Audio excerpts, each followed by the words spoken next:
सोनीपत पहुंचे हो, press conference कर रहे हो, किस बारे में क्या कॉन्फ्रेंस है और क्या मुद्दा है? आज का प्रेस कॉन्फ्रेंस का करने का हमारा मेन जो एजेंडा है वो, जैसे आप सबको पता है कि हमने जन सेवा की सोच वाले लोगों का एक मुख्य धारा में आने के लिए कुछ लोगों ने, हम सब ने मिलकर एक हरियाणा जन सेवक पार्टी का निर्माण किया है। उस पार्टी का निर्माण करने का उद्देश्य आज जिस प्रकार के हालात, जिस प्रकार के दौर से हरियाणा प्रदेश गुजर रहा है, आज प्रदेश का हर वर्ग पीड़ित और परेशान है, लेकिन उनकी सुनने वाला कोई नहीं है। हरियाणा प्रदेश की सरकार अपनी मदहोशी में मस्त है, हेलीकॉप्टरों के दौरे कर रहे हैं इधर उधर से, जैसे जनसंवाद पब्लिक का मजाक बनाए जा रहे हैं प्रदेश के मुखिया के द्वारा, लेकिन उस प्रदेश की जनता की सुनने वाला कोई नहीं। आज बेरोजगारी में हरियाणा प्रदेश नंबर 1 पहुंच गया है। आज महंगाई और भ्रष्टाचार में 1 नंबर पहुंच गया है। आज चारों तरफ किसान बदहाली के दौर से गुजर रहा है। कर्मचारी के हर एक विभाग का कर्मचारी आज अपनी मांगों को लेकर, अपने हकों के लिए सड़कों पर बैठा है।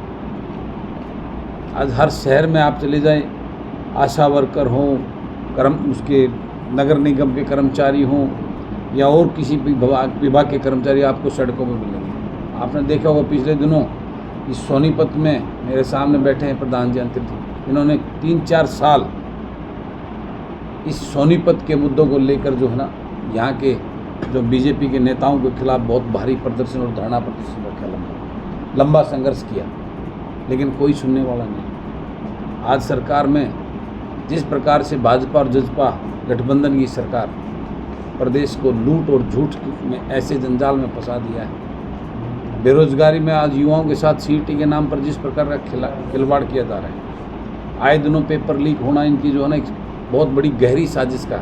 कहने को तो एडवर्टाइजमेंट करते हैं, लेकिन हर पेपर को किसी न किसी मुद्दे में जानबूझ कर जाकर उसके कोर्टों में फंसा खड़ा कर देते हैं। ये एक सच्चाई है। और प्रचार करते हैं सीईटी के नाम पर। आज प्रदेश की ये हाल है, क्लास 1 की HPSC में पोस्टें निकाली थी 100 पोस्टों में मात्र 61 कैंडिडेट को क्वालिफाई करना इस बात को दर्शाता है कि आज हमारे प्रदेश के युवाओं के बारे में कितनी चिंतित है ये सरकार। हमारे हाईली क्वालिफाइड बच्चों को MA, PhD, MPhil, MSc बच्चों को इन्होंने D ग्रुप की जो ना चपरासी की लाइन में खड़ा कर दिया है।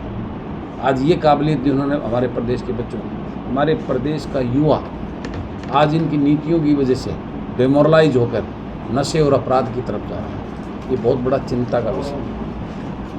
आज प्रधान मानसिक उसमें दे रहे हैं। हमारा प्रदेश देश का नाम रोशन करता है खेल में हमारे खिलाड़ी, लेकिन उनका कोई पूछने वाला नहीं। इन सब व्यथाओं से परेशान होकर लोगों की समस्याओं को निवारण करने के लिए हरियाणा जन सेवक पार्टी बनाई है, और उसके प्रचार के लिए, उसके निमंत्रण के लिए आप सब सोनीपत के पत्रकार साथियों से ये सब साझा करने के लिए आज ये प्रेस वार्ता का आयोजन किया। अभय सिंह चौटाला और भूपेंद्र सिंह हुड्डा अलग अलग डिप्टी CM बनाने की बात कर रहे हैं, क्योंकि अब चुनाव नज़दीक है तो सभी अलग अलग दांव खेलने की कोशिश कर रहे हैं। आप कैसे देखते हैं कि ये चुनावी प्रोपेगेंडा जो है एक बार फिर सामने आ रहा है? देखिए, मैं तो एक बात पूछना चाहता हूँ, आज सत्ता में आने के लिए बड़ी बड़ी बातें की जा रही हैं।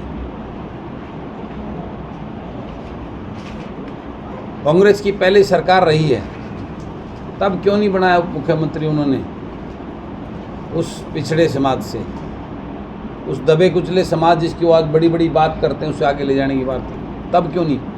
आज वो कहते हैं कि हमें किसी भी तरह सत्ता मिलनी चाहिए।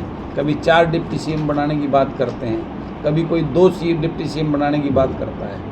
अब जनता इनके इन झूठे लुभावने सपनों से तंग आ चुकी है और इस प्रकार की बातों में नहीं आएगी। और 2024 में हरियाणा प्रदेश के किसान, मजदूर, गरीब के बेटा बेटी जो उनके लिए, उनके हकों के लिए लड़ेंगे, ऐसे चेहरों की सरकार इस प्रदेश में बढ़ेगी, ये मैं आपको दावा करता हूँ। और 19 नवंबर को जींद में जो रैली है वो हरियाणा प्रदेश की राजनीति के में एक भूचाल लाने का काम करेगी। या आप देखेंगे 20 नवंबर को हरियाणा प्रदेश के अंदर राजनीतिक गलियारे में एक नई चर्चा होगी और इस प्रदेश के लोगों के सामने एक नया विकल्प बनेगा। क्योंकि आज लोग भाजपा और जजपा को भगाना चाहते हैं सत्ता से, उनको आज सिर्फ कांग्रेस नज़र आती है। हरियाणा प्रदेश के लोगों के पास विकल्प नहीं है, इसलिए चर्चा वो कांग्रेस की करते हैं। जबकि सच्चाई ये है, लोग इन सभी पार्टियों से, इनके नेताओं से, क्योंकि ये सारी नेताएं, ये पार्टियां अपने चाटुकार और गुलामों को टिकट देती हैं, जो इनके आगे पीछे घूमते हैं, इनकी आरती उतारते हैं, इनको भगवान समझते हैं। उस जनता की उनको कोई फिक्र नहीं, क्योंकि वो सब जनता के लीडर हैं ही नहीं, जनता की सोच के अनुसार वो लोग हैं ही नहीं। वो सिर्फ अपनी पार्टी और नेताओं के नाम पर टिकट और वोट लेते हैं। इसलिए लोग ऐसे लोगों से, ऐसी राजनीति से थक हो चुके हैं और अपने आप को ठगा हुआ महसूस करते हैं। कांग्रेस का कलह जो है किसी से छुपा हुआ नहीं है। ऐसे में जो भूपेंद्र सिंह हुड्डा अब राजस्थान में भी जो ऑब्जर्वर के तौर पर पहुंचे हुए हैं, तो हरियाणा की राजनीति को और राजस्थान की राजनीति को कैसे देखते हैं कांग्रेस की स्थिति को लेकर? देखिए, संगठन मैं अभी भी इतनी बड़ी तो बात नहीं कर पाऊँगा, लेकिन मैं एक बात ज़रूर कह पाऊँगा।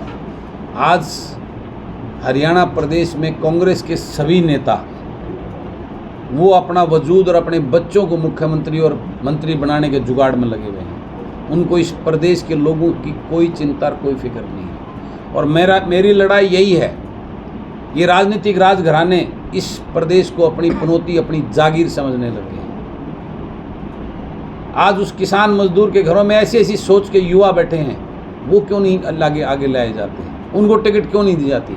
वो इसलिए नहीं जाती, ऐसा कोई पढ़ा लिखा, ऊर्जावान और बुद्धिजीवी कोई युवा अगर आएगा तो इनसे सवाल करेगा, इनकी गुलामी नहीं करेगा। वो अपने हल्के के लोगों के लिए आवाज़ उठाएगा।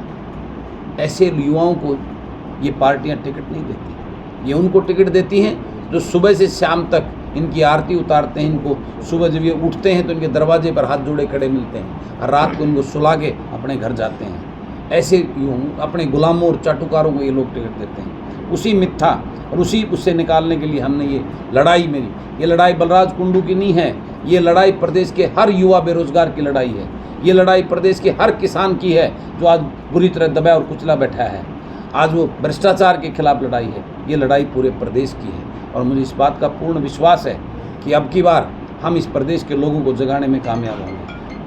दिल्ली के सीएम भी अरविंद केजरीवाल भी आम आदमी। मैं एक बात कहना चाहता हूँ, अरविंद केजरीवाल जी जो हरियाणा प्रदेश का अपने आप को बताते हैं, वाकई में ही अगर वो दोगली राजनीति नहीं कर रहे हैं तो हमारे हरियाणा प्रदेश को, आज उनकी सरकार है पंजाब में, हमारा हक दिलाने का काम करें, हमारा पानी दिलाने का काम करें। मैं सबसे पहले जयकारा लगाने वाला बलराज कुंडू होगा, लेकिन ये दोगली राजनीति नहीं चलेगी। पंजाब के लोगों को कहते, पंजाब की सरकार, उनके मुख्यमंत्री और मंत्री कहते हैं हरियाणा को एक बूंद पानी नहीं देंगे।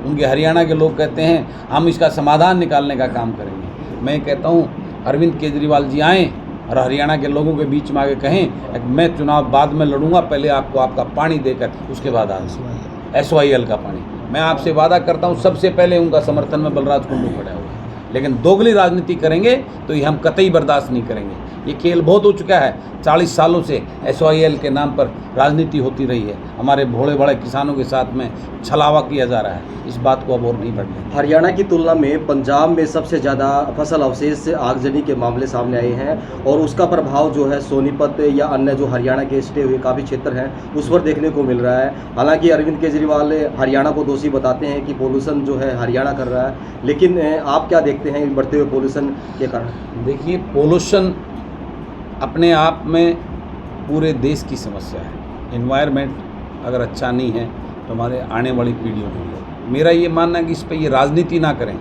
इसका एक्चुअल समाधान निकालने का काम करें। इस पे इस प्रकार की टिक्का टिप्पणी करके वो उसको दोषी दे रहा है, वो उसको दोषी दे रहा है, इन चीज़ों से बचकर अगर वाकई में ही इनको इस देश और प्रदेश की हमारे आने वाली पीढ़ियों और नस्लों की चिंता है, जो इस इन्वायरमेंट के, इस पोल्यूशन की वजह से उनका जो है भविष्य खतरे में हो सकता है, उनकी जो है ना उनकी हेल्थ पे बहुत बड़ा बुरा प्रभाव पड़ता है, हमारे बुजुर्गों पर, तो उसके इनको समाधान निकलने की बात करनी चाहिए। इस पर राजनीति नहीं करनी चाहिए। अशोक तंवर ये कह रहे थे कि करीबन 9 साल पहले जब बीजेपी की सरकार जब आई दोबारा, तो उस दौरान अनिल विज ने कहा था कि भूपेंद्र सिंह हुड्डा के काले चिट्ठे हैं और कई अलमारियां भरी हुई हैं भ्रष्टाचार की, उनको जेल में डालेंगे। लेकिन एक लंबा टाइम हो गया, अभी तक ना तो भूपेंद्र सिंह हुड्डा जेल गए और एक बार फिर जो है आमने सामने हैं भूपेंद्र हुड्डा और अनिल विज, एक दूसरे को जेल भेजने या पागल खाने भेजने की बात कर रहे हैं। मुझे तो ये बात समझ में नहीं आती। एक तरफ वो ऐसी बात करते हैं, दूसरी तरफ से ये बात आती है कि ऐसी कोई जेल बनी ही नहीं जिसमें उनको अंदर किया जाए। तो इनका ये क्या खेल है, इस खेल को ही समझने का वाली आजिया है। उस खेल का पर्दाफाश करने के लिए ही हमने हरियाणा जनसेवक पार्टी बनाई। ये सब एक ही थाली के चट्टे बट्टे हैं। ये जो है ना, एक दूसरे को बेवकूफ़ बना, सिर्फ जनता को बेवकूफ़ बनाते हैं। ये इनको सिर्फ सत्ता चाहिए, वो ऐसे नहीं तो ऐसे चाहिए। इनके बयानों को पढ़िए, कभी कहते हैं इतने मुख्यमंत्री बनेंगे, कभी कहते हैं जाट उप मुख्यमंत्री पक्का बनेगा। ये क्या है? इस बात को पूरा प्रदेश समझ रहा है। ये सब एक ही थाली के चट्टे में इनका खेल। यही खेल समझाने के लिए बलराज कुंडू ने, उसकी टीम ने, जो युवा जनसेवा की सोच रखने वाले हैं, इस प्रदेश के पर हो रहे इस जो प्रदेश में जिस प्रकार का माहौल है, उस दर्द को समझने वाले लोगों ने इस राजनीति का पर्दाफाश करने के लिए हरियाणा जनसेवक पार्टी का निर्माण जी, अगले साल लोकसभा विधानसभा के चुनाव होने वाले हैं जी। क्या आपकी पार्टी सभी सीटों पर अपने उम्मीदवार? देखिए, पहले हमने निर्णय लिया था कि हम लोकसभा में पार्टिसिपेट नहीं करेंगे, लेकिन अभी हमारे साथियों ने, जो हर रोज़ मीटिंग हो रही है, अब हम लोकसभा में भी अगर हमारे को अच्छे, जो हमारी बातें चल रही हैं, अच्छे ईमानदार लोग अगर मिलेंगे तो हम लोकसभा के अंदर भी पार्टिसिपेट जरूर करेंगे। इसी के शासन सारी वो आगे, क्योंकि जो हमारे सोच के अनुसार अगर कोई अपना मैनिफेस्टो हमारे साथ शेयर करता है, उस पर मोहर लगाता है, तो ऐसे लोगों के साथ हम विचार करेंगे। लेकिन ये मैं आपको बताता हूँ, हमारा समझौता समर्थन कांग्रेस, भाजपा और जजपा के साथ बिल्कुल नहीं होगा। इनके नेता जो सिर्फ इनको चाटुकार, इनको खुश करने में लगे रहते हैं, जो ये प्रदेश के लोग उनको वोट देकर चुनकर भेजते हैं, उनके बारे में किसी को कोई चिंता नहीं। इस व्यवस्था को बदलने के लिए समाज के अंदर से किसान, मजदूर, छोटे कर्मचारी के उन पढ़े लिखे युवा ऊर्जावान युवाओं को राजनीतिक प्लेटफार्म देने के लिए हमने हरियाणा जनसेवक पार्टी हजपा का गठन किया है। वो पार्टी ऐसी पार्टी होगी जो किसान, मजदूर के, कमेरे वर्ग के युवाओं को आगे लेके आएगी, युवाओं की भागीदारी राजनीति में कराने के लिए काम करेगी, जनसेवा का सोच वाले लोगों को राजनीति में लेके आएगी। आज राजनीति एक व्यवसायिक धंधा बन गया है। आज के नेता आज इस सोच में कि एक बार एमएलए मंत्री बन जाओ और फिर अपने घर को भरने के लिए चिंतित रहते हैं। तरह तरह के जो है ना, इस प्रदेश को किस प्रकार से लूटा जाए उसके जुगाड़ में रहते हैं, मलाई खाने के जुगाड़ में रहते हैं। इस प्रदेश की चिंता किसी को नहीं। आज अगर हम हरियाणा प्रदेश की भौगोलिक स्थिति देखें तो हमारे देश की राजधानी के 3 तरफ हरियाणा प्रदेश है, लेकिन फिर भी बेरोजगारी में नंबर 1। कितने बड़े यहाँ रिसोर्सेज हो सकते हैं अगर प्रदेश सरकार की नीतियाँ ठीक हों, उनका विज़न सोच अच्छा हो। इन सब चिंताओं को देखते हुए हम सब ने इस प्रदेश को बचाने के लिए जनसेवा की सोच के लोगों ने इस पार्टी को, हरियाणा जनसेवक पार्टी को बनाया है। और उसकी 19 नवंबर को हम हरियाणा के जो दिल कहा जाने वाले जींद में एक बहुत बड़ी रैली का आयोजन हमने किया है। उसके लिए आप सब साथियों के मीडिया के माध्यम से इस सोनीपत के लोगों को निमंत्रण देने के लिए आज मैंने प्रेस कॉन्फ्रेंस रखी थी, आपके समक्ष अपनी पार्टी के और विज़न के बारे में बताने के लिए। और 2024 के अंदर मैं आपको इस बात का दावा करता हूं कि हरियाणा के लोगों को एक नया विकल्प देंगे। आज हरियाणा के लोग एक ऐसी स्थिति में हैं, 10 साल, 9.5 साल पहले हरियाणा के लोगों ने पिछली कांग्रेस सरकार से परेशान होकर उसको सत्ता से बेदखल किया था। इस भाजपा ने बड़े बड़े सपने, गरीब के साथ उसकी गरीबी का इमोशनल ब्लैकमेल करके उसको नौकरियां देने के नाम पे, उसको घर देने के नाम पर, उसके तरह तरह के जो सपने दिखाए थे, उसको एजुकेशन और स्वास्थ्य की सेवाएं देने के नाम पर, जो आज चारों तरफ सबको पता है क्या हाल हो गया है। आज वो सब अपने आप को ठगा हुआ महसूस कर रहे हैं। ये जजपा को 10 सीट देकर प्रदेश में भाजपा को भगाने के नाम पर ले गए। अब प्रदेश के लोग इस भाजपा, कांग्रेस और जजपा से तंग आ चुके हैं। इनकी झूठ और लूट की राजनीति से लोग परेशान आ चुके हैं। लोग आज विचलित हैं, एक नया विकल्प चाहते हैं। उसी लोगों की सोच के अनुरूप जो हमने जनवरी में यात्रा निकाली थी पूरे प्रदेश से, लोगों से विचार विमर्श करके हमने ये निर्णय लिया था कि आज लोगों को हम ऐसे पढ़े लिखे युवाओं का ऐसा दल बनाकर उनको एक विकल्प देंगे जो हरियाणा के निर्माण के लिए काम करेगा। ऐसी भाजपा जो हमारी हरियाणा जनसेवक पार्टी है, उसका उद्देश्य हरियाणा प्रदेश के युवाओं को रोजगार मुहैया कराना, हरियाणा प्रदेश के किसान को खुशहाल करना, हरियाणा प्रदेश से भ्रष्टाचार को ख़त्म करना, हरियाणा प्रदेश के लोगों को महंगाई से मुक्ति दिलाना, हरियाणा प्रदेश को एक खुशहाल प्रदेश बनाना, जिसकी एक